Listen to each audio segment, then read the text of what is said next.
pernah terjatuh mengejar kereta KA Matarmaja di jalur 3. Kalau saya biasanya seikhlasnya saya aja, tapi mereka mau.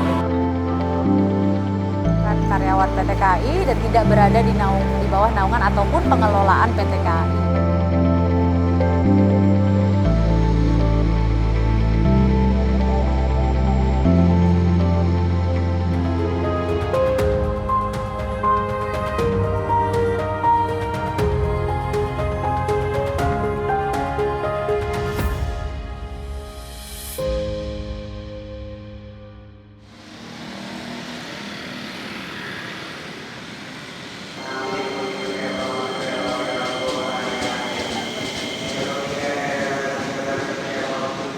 Sore itu, stasiun Jatinegara, Jakarta Timur terlihat sepi.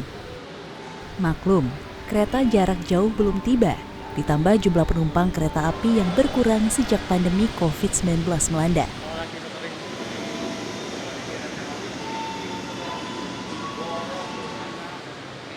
Di tengah lengangnya stasiun, terlihat sejumlah pria parubaya berseragam porter saling bercengkrama.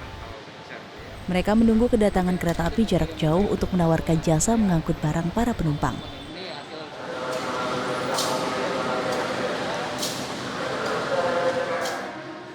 Tak lama kemudian, terdengar pengumuman dari pengeras suara.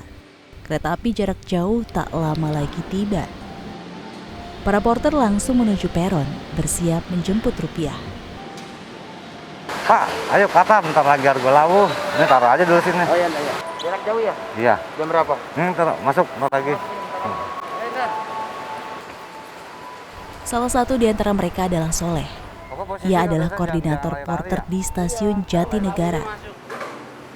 Soleh membawahi 95 porter yang mencari rezeki di sini.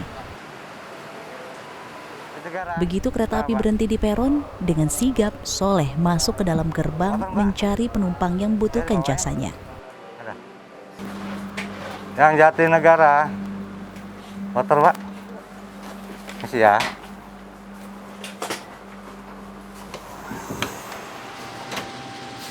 Setelah beberapa saat, Soleh akhirnya mendapatkan penumpang kereta api yang membutuhkan jasanya. Ia mengangkat sejumlah barang bawaan milik si penumpang dari peron hingga keluar stasiun.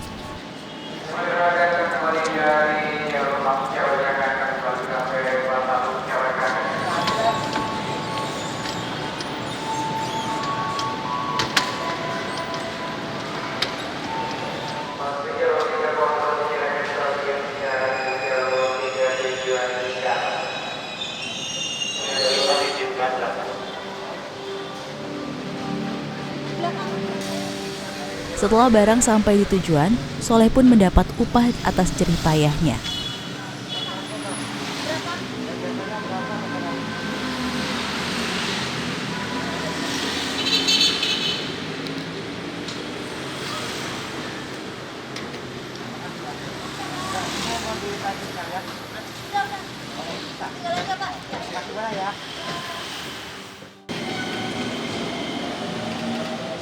Tak ada patokan tarif jasa porter di stasiun Jatinegara. Besaran imbalan yang mereka terima tergantung dari keikhlasan pengguna jasa.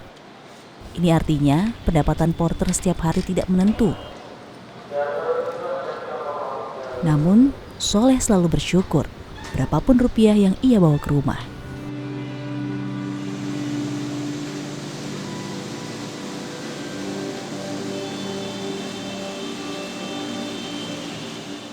Enggak sih, kalau saya biasanya seikhlasnya saya aja, tapi mereka mau. Ya kita juga istilahnya mempertimbangkan lah kepantasannya.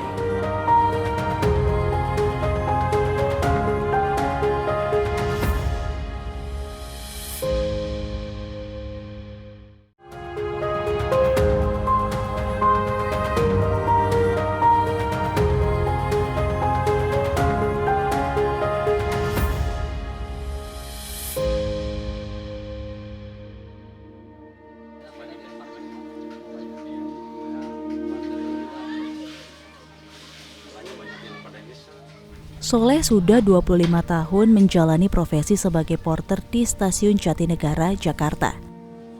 Kini usianya sudah kepala 5. Setiap hari ia berangkat bekerja dari kontrakannya yang tak jauh dari stasiun. Menjadi porter tidak pernah masuk dalam bayangan Soleh. Ia mengaku tak sengaja menggeluti profesi ini. Dulu saya kan diajak sama paman. Dia bekerja di PT KAI di Manggarai. Terus saya ditawarkan di Stasiun Jatinegara untuk menjadi, dulu zamannya namanya PKST. Nah, jadi petugas kebersihan Stasiun Jatinegara. Diajak masuk ke Stasiun Jatinegara dan saya diberikan seperti seragam. Assalamualaikum. Ayo, yuk berangkat. Ke sini aja. Setiap hari Soleh berangkat ke Stasiun Jatinegara dengan berjalan kaki bersama Yoyo. Ia adalah sahabat Soleh, sekaligus rekan kerja sesama porter. Ntar lagi 3:30 paling. Biasanya 3:30 deh. Tidak adanya aturan jam kerja membuat para porter leluasa untuk memilih waktu kerjanya sendiri. Namun karena adanya kebijakan pengurangan jadwal kereta api jarak jauh akibat pandemi, para porter harus mati-matian mengejar rezeki, meski dengan jam kerja yang cukup panjang. Saya kalau jam kerja yang biasa sebelum corona gitu ya, berangkat dari kontrakan jam 12 malam sampai jam 6 pagi. Ya, terus istirahat sampai jam 2. Jam 2 berangkat lagi ke stasiun sampai jam 6 sore gitu. Jam 6 sore pulang lagi ke kontrakan, berangkat lagi jam 12 malam. Akhirnya banyak gini lewatnya. Berat memang, tapi porter seperti Soleh dan Yoyo tak punya pilihan. Sebab satu-satunya sumber penghasilan hanya dari penumpang yang menggunakan jasa mereka. Tarif porter yang dipatok berapa? Enggak sih, kalau saya biasanya seikhlasnya saya aja. Tapi mereka mau. Ya kita juga istilahnya mempertimbangkan lah kepantasannya.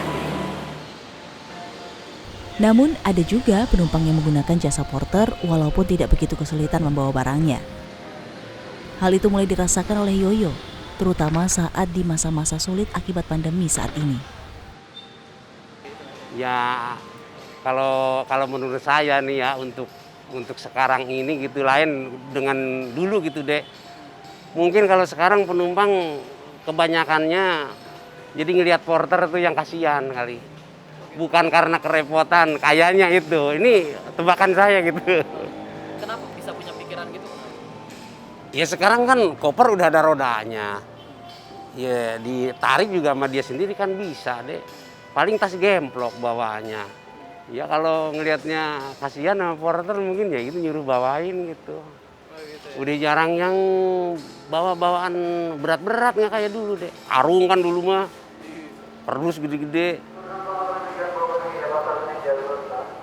Situasi yang ekstra sulit pernah dihadapi oleh para porter di Stasiun Jatinegara ketika awal pandemi melanda Indonesia. Bagaimana tidak, PT Kereta Api Indonesia sempat menghentikan operasi kereta jarak jauh untuk mencegah penyebaran virus corona. Kebijakan ini sudah pasti mengurangi pendapatan para porter. Agar dapur tetap bisa ngebul, mereka terpaksa memutar otak mencari pekerjaan lain untuk bertahan hidup. Ya alhamdulillah saya alternatifnya punya tetangga, dia mempunyai pabrik roti. Saya sangat bersyukur dia bisa membantu saya dalam segala hal. Ibarat kata ya saya memang menjalani tidak begitu lama, mungkin sekitar 4 bulan atau 5 bulan lebih. Itu dengan gaji juga minim. Jadi dibayar ibarat kata sehari misalkan uang rokoknya lah ya 25. Terus sebulannya diterima kadang-kadang 13, kadang-kadang 1 juta. Itu dalam 1 bulan loh ya, bukan dalam jangka semingguan.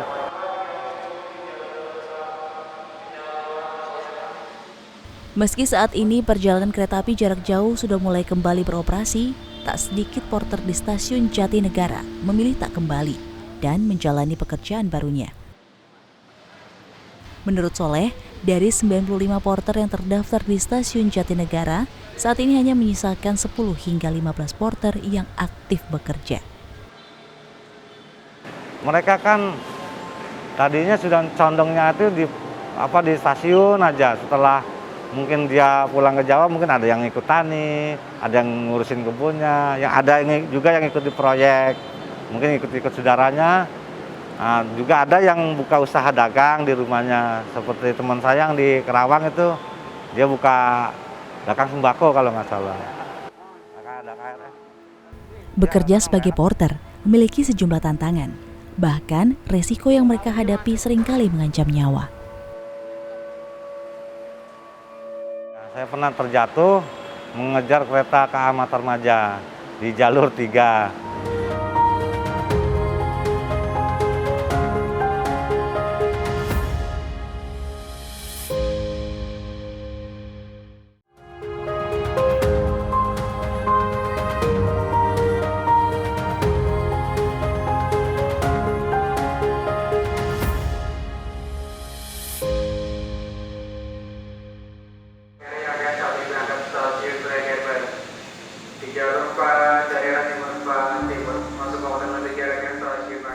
Keberadaan porter di stasiun kereta api tidak berada di bawah PT Kereta Api Indonesia. Mereka bukan pegawai PT KAI, namun diberikan izin untuk mencari rezeki di lingkungan stasiun. Jadi bukan karyawan PT KAI dan tidak berada di bawah naungan ataupun pengelolaan PT KAI. Keberadaan mereka ini memang karena mungkin mereka ada yang ingin membantu memberikan jasanya kepada penumpang. Jika ada memang yang ingin menjadi porter, nah ini semuanya harus terdata. Datanya itu harus ada di stasiun, seperti itu.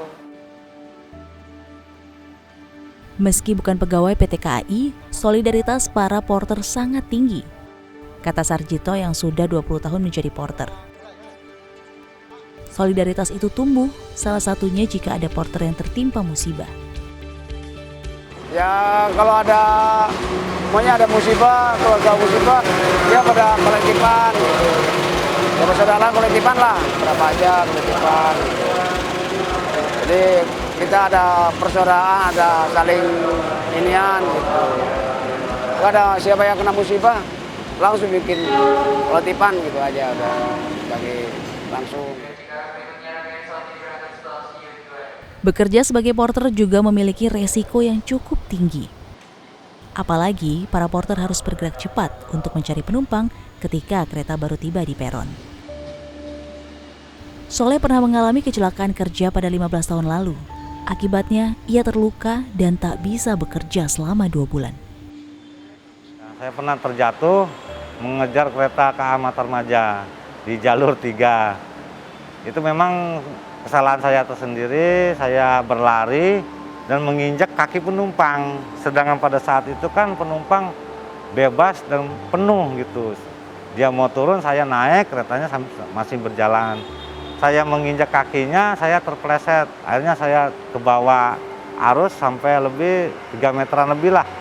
Dan saya sempat mengalami luka di dengkul kanan kiri, sobek. Salah satu kecelakaan kerja yang sempat jadi sorotan pada tahun 2018 dialami oleh seorang porter di stasiun Jatinegara bernama Iing Sadikin. Ia terjatuh hingga ke kolong kereta api ketika mengejar kereta api yang hendak berhenti. Soleh menyaksikan sendiri bagaimana kecelakaan nahas itu terjadi. Jadi peristiwa itu pas kereta berjalan kecepatan rendah ingin berhenti di stasiun Jatinegara, dia melompat mungkin kakinya terpleset, jadi dia masuk ke kolong, dia masuk, untungnya bodi badannya kena bodi kereta, kelempar ke dalam got. Terus kakinya sempat terlindas dan kemungkinan 4 jarinya antara jempol yang tersisa kalau nggak salah, yaitu terputus. Setelah peristiwa itu, banyak pihak yang sigap membantu Iing Sadikin. Sebagai koordinator porter di stasiun Jatinegara, Soleh sangat terkesan dengan kepedulian sejumlah pihak yang membantu, termasuk PT Kereta Api Indonesia. Yang mendapatkan dari teman rekan-rekan porter, juga kolektifan, ya cukup lumayan lah, mencapai 1 juta. Itu kan jumlah, kalau bagi kami ya lumayan ya, walaupun 800-900. Dan kalau untuk yang seperti CSO-nya, cleaning-nya, terus seperti pegawai-pegawai kru kereta api seperti PAP, PPKA juga cukup menyumbang, dan kepala stasiun sendiri dengan pribadi uang tunai juga saya melihat juga ngasih. Kini Iing sudah tak bekerja lagi sebagai porter di stasiun Jatinegara. Ia melanjutkan hidupnya di kampung halaman. Seiring berjalannya waktu, para porter mulai berbenah diri. Usai peristiwa Iing, mereka menyusun dan menyepakati sejumlah ketentuan sebagai panduan dalam bekerja. Ya sekarang ya perbedaannya benar-benar harus disiplin banget deh. Apa aja tuh disiplin? Ya disiplin satu, ya kerapihan gitu dari segi pakaian gitu ya. Harus taat aturan, nggak boleh lari gitu. Udah banyak lah. Usahakan lebih santun gitu sama penumpang gitu. Namun, di balik pengalaman pahit dan resiko tersebut, para porter juga memiliki momen manis yang pernah dirasakan ketika berhadapan dengan penumpang. Sarjito misalnya, beberapa kali ia bahkan pernah menerima amplop tambahan dari penumpang pengguna jasanya ketika jelang hari raya. Ya nggak tentu Pak, kadang ya ada yang ngasih. Nih buat amplop gitu, ada ngasih. Sembako lah ibaratnya, ya ada gitu. Orang nggak sama sih misalnya. Sebab? Enggak, amplop itu sembako gitu, ada. Gitu. Oh, dikasih. Ya, Itu amplop. pas kapan? Biasanya lebaran Pak, mau lebaran gitu. Terus lebaran ada. Habis lebaran. Nah, mau lebaran kadang ada. Oh ya, Pak. Yoyo juga pernah mengalami hal yang sama. Tak jarang ia mendapati penumpang yang membayar lebih jasa yang telah diberikan. Pagi ya tadi, saya bangun tidur malah hampir ketinggalan. Begitu nawarin, ibu mau nggak dibantu? Oh iya Pak. Itu udah saya tanya sembari jalan, ibu pakai taksi apa dijemput? Oh saya dijemput Pak katanya. Udah pas dijemputnya sono di pas JPO. Ya itu memang yang enaknya gitu, senang gitu saya. Kan dikasihin duitnya 2 lemar. Cuman saya tanya, ini ibu nggak salah ngasih bu 2 lemar duitnya, uangnya. Oh enggak mas katanya, udah buat mas katanya. Dikasih 100, itu momen yang seneng. Berat resikonya, berat tanggung jawabnya, dan berat kerjanya. Seperti itulah gambaran kerja para porter. Namun, rasa lelah mereka abaikan demi keluarga di rumah.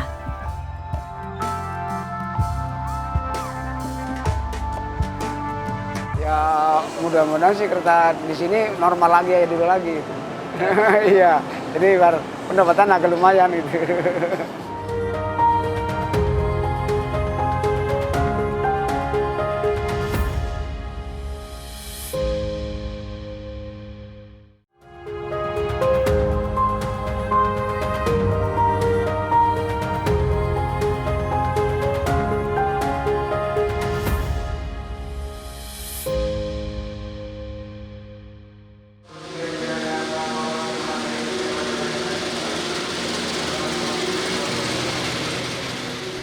Meski tidak berstatus sebagai pegawai PT Kereta Api Indonesia, para porter tetap memiliki rasa tanggung jawab terhadap lingkungan kerjanya, terutama soal kebersihan. Jadi kan memang dari zaman dulu itu diterapkannya seperti namanya kan PKST ya, jadi pekerja kebersihan stasiun Jatinegara. Jadi dari dasarnya saja kita sudah menyodong ke itu ya, kebersihan. Jadi kita sifatnya membantunya itu seperti kebersihan sampah. Jadi schedule-nya itu tiap sehari itu bisa 2 kali. Kalau pagi sekitar jam 6 itu kita membungkus sampah dibagi 2. Misalkan 30 orang, sarang 15 ke timur, ke Wesel Timur, ke Wesel Barat. Nah, dibagi 2. Nanti sorenya lagi jam 4 sore setelah Argo Lawu tetap persis sama gitu schedule-nya, dibagi 2. Setelah dihadapkan situasi yang sulit akibat pandemi, para porter berharap pandemi COVID-19 di Indonesia bisa segera berakhir. Dengan begitu, aktivitas stasiun dan kereta api bisa kembali berjalan normal. Pundi-pundi rupiah mereka pun bisa kembali terisi seperti sedia kala. Apalagi di masa pandemi begini ya, mudah-mudahan pandeminya cepat selesai. Terus kan orang-orang Jawa kan banyak lagi yang pada hiburan, yang nengokin putranya, cucunya ke Jakarta kan gitu, bawa barang, oleh-oleh, banyak-banyak kan nguliin gitu. Harapan saya itu aja. Senada dengan Yoyo, Sarjito juga berharap aktivitas kereta api dan penumpang bisa kembali normal. Ya mudah-mudahan sih kereta di sini normal lagi ya dulu lagi. Iya, jadi pendapatan agak lumayan gitu.